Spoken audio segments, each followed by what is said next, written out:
Hello students, today I am going to explain short period average cost. In short period average cost, there are two types of average costs, that is average fixed cost and average variable cost. ठीक है. Now first is average cost, इसको हम short में AC बोलते हैं. एक commodity के production की पर यूनिट कॉस्ट को हम एवरेज कॉस्ट बोलते हैं और टोटल कॉस्ट में जब हम आउटपुट की टोटल यूनिट्स को डिवाइड करते हैं तो हम एवरेज टोटल कॉस्ट और एवरेज कॉस्ट को पाते हैं. In formula we can say that total ATC और AC equals to TC divided by Q. Total cost को जब हम क्वांटिटी से डिवाइड करेंगे तो हमें एवरेज कॉस्ट और एवरेज टोटल कॉस्ट मिलेगी. ठीक है. In short period total cost equals to TFC plus TVC, total fix cost plus total variable cost. Total fix cost में जब हम टोटल वेरिएबल कॉस्ट ऐड कर देते हैं तो हमें टोटल कॉस्ट मिलती है और जब हम दोनों साइड क्वांटिटी से डिवाइड कर देंगे तो हमें मिलेगी average cost. Means TFC by Q plus TVC by Q equals to AC. ठीक है. Now AC equals to AFC plus AVC. Average fix cost plus average variable cost equals to होता है एवरेज कॉस्ट. ठीक है. दस इस प्रकार से शॉर्ट पीरियड में जब हम average cost is the addition of average fix cost and average variable cost. Average cost क्या है? एवरेज फिक्स्ड कॉस्ट और एवरेज वेरिएबल कॉस्ट का एडिशन है. इन दोनों को जोड़ देने पर हमें क्या मिलता है? एवरेज कॉस्ट मिलती है. ठीक है. कर्व में हम देख सकते हैं एवरेज कॉस्ट कर्व का डायग्राम हम देखते हैं. यहाँ पे एक्स एक्सिस पर हमने आउटपुट को शो किया है और वाई एक्सिस पर हमने प्राइस को शो किया है. तो हम देख सकते हैं कि एवरेज कॉस्ट इनिशियली डिक्लाइन होती है, फिर कांस्टेंट होती है और फिर राइज होती जाती है. ठीक है. ये एवरेज कॉस्ट का कर्व है. ठीक है. Now why is short run AC curve U shaped. Short run में एवरेज कॉस्ट का कर्व यू शेप का क्यों होता है? So law of variable production proportion is operation in short period. Short period में लॉ ऑफ वेरिएबल प्रपोर्शन लागू होता है, काम करता है. ठीक है. इनिशियल में स्टार्टिंग में क्या होता है? प्रोडक्शन प्रोसेस के स्टार्टिंग में इंक्रीजिंग रिटर्न होता है जिसके कारण कॉस्ट डिक्लाइन होती है.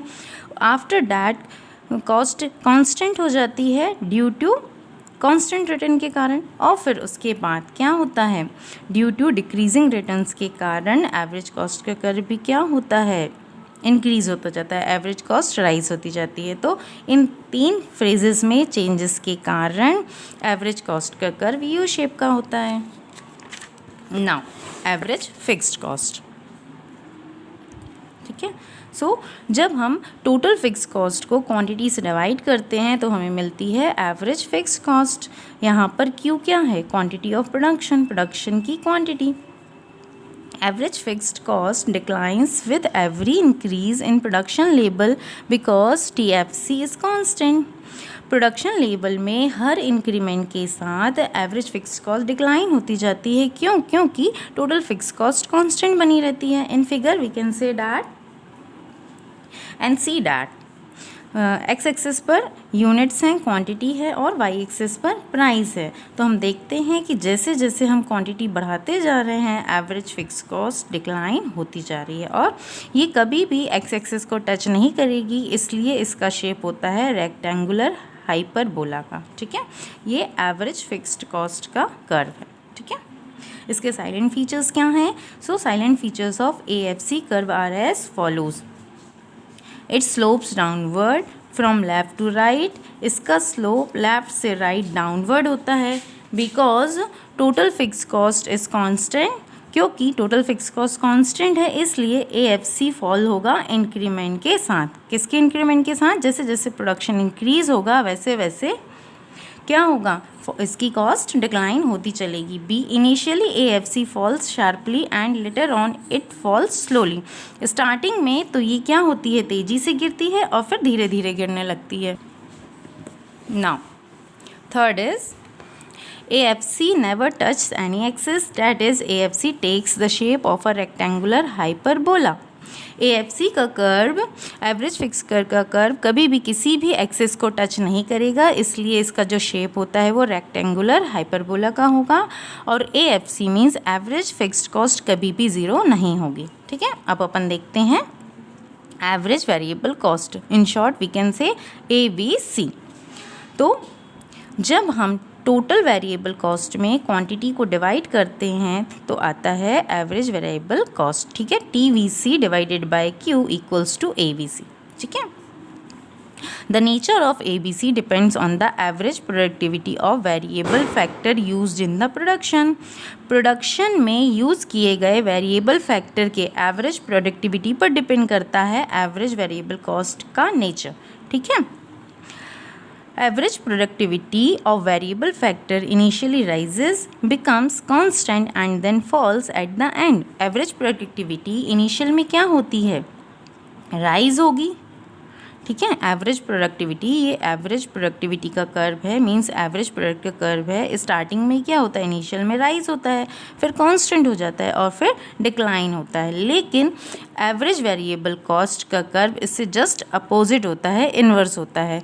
जब एवरेज प्रोडक्ट राइज हो रहा होता है तब एवरेज वेरिएबल कॉस्ट डिक्लाइन हो रही होती है, और जब एवरेज प्रोडक्ट अपने मैक्सिमम पॉइंट पर होता है तब ABC एवरेज वेरिएबल कॉस्ट अपने मिनिमम पॉइंट पर होता है, और दोनों ही अपने अपने पॉइंट पर कांस्टेंट होते हैं। फिर क्या होता है, जब एवरेज प्रोडक्ट गिरना चालू होता है तब एवरेज वेरिएबल कॉस्ट बढ़ना चालू हो जाता है। ठीक है, तो इन दोनों में इन्वर्स रिलेशनशिप होती है, और इन्वर्स रिलेशनशिप होने के कारण ही ABC एवरेज वेरिएबल कॉस्ट का कर्व यू शेप का होता है।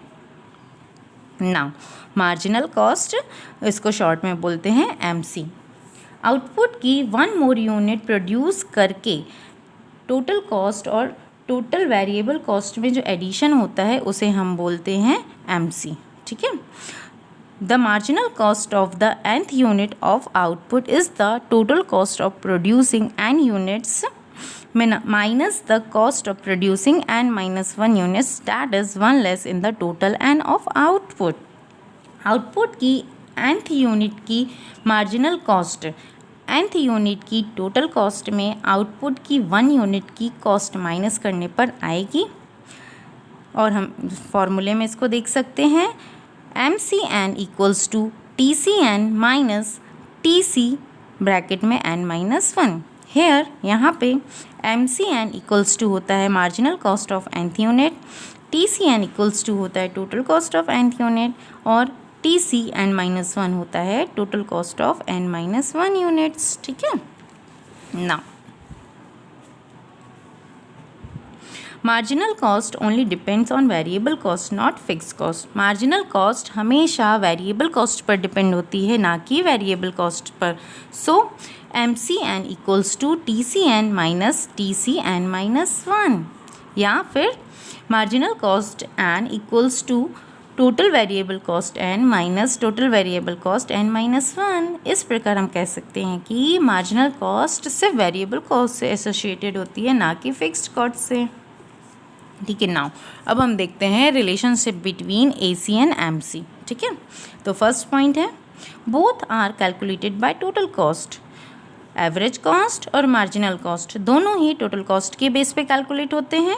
इसके फॉर्मूले से हम ये समझ सकते हैं, AC equals to total cost divided by total output, MC equals to change in total cost divided by change in total output. दोनों ही फॉर्मूले में हम क्या करते हैं, टोटल कॉस्ट को टोटल आउटपुट से डिवाइड करते हैं, और टोटल कॉस्ट में चेंज को टोटल आउटपुट में चेंज से डिवाइड करते हैं। ठीक है, तो दोनों ही टोटल कॉस्ट के बेस पे ही कैलकुलेट होंगे। ठीक है, second, initially AC falls, MC also falls, but MC starts rising even though AC continues to fall।